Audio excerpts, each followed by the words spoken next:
দেশের হাসপাতালে চিকিৎসাধীন বিএনপি চেয়ারপারসন খালেদা জিয়ার শারীরিক পরিস্থিতি বিদেশ নেয়ার অবস্থায় নেই বলে জানিয়েছেন দলের মহাসচিব মির্জা ফখরুল ইসলাম আলমগীর। বেগম জিয়ার শারীরিক অবস্থা এখনও সংকটাপন্ন উল্লেখ করে হাসপাতালের সামনে ভিড় না করার অনুরোধ করেন মির্জা ফখরুল। আদিত্য মামুনের রিপোর্ট।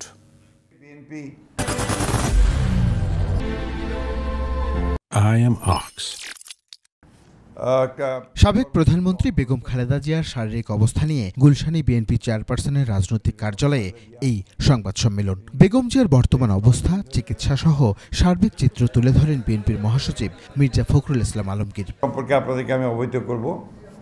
খালেদা জিয়ার অবস্থা সংকটাপন্ন উল্লেখ করে মির্জা ফখরুল কথা বলেন মেডিকেল বোর্ডের সিদ্ধান্ত ও বিদেশে নেয়া প্রসঙ্গে। আমেরিকার জন হপকিন্স এবং লন্ডন ক্লিনিকের বিশিষ্ট চিকিৎসকেরা তার চিকিৎসা করছেন।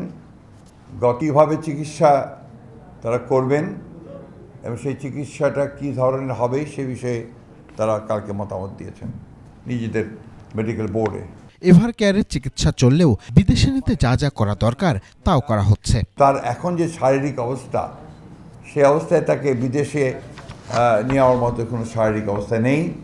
শারীরিক অবস্থা আল্লাহর অশেষ রহমতে যদি স্টেবল হয়, তখন চিন্তা করে দেখা হবে যে তাকে বিদেশে নেওয়া সম্ভব হবে কিনা। তবে বিদেশে নেওয়ার জন্য যে প্রয়োজনীয় বিষয়গুলো রয়েছে, আপনার ভিসা, অন্যান্য দেশের সঙ্গে যেসব দেশে যাওয়ার সম্ভব হতে পারে সেসব দেশের সঙ্গে যোগাযোগ করা এবং এর অ্যাম্বুলেন্সের ব্যাপারগুলো নিয়ে যথেষ্ট আলোচনা হয়েছে এবং সেগুলোর মোটামুটি কাজ এগিয়ে আছে। হাসপাতালে ভিড় না করার অনুরোধ করেন মির্জা ফখরুল।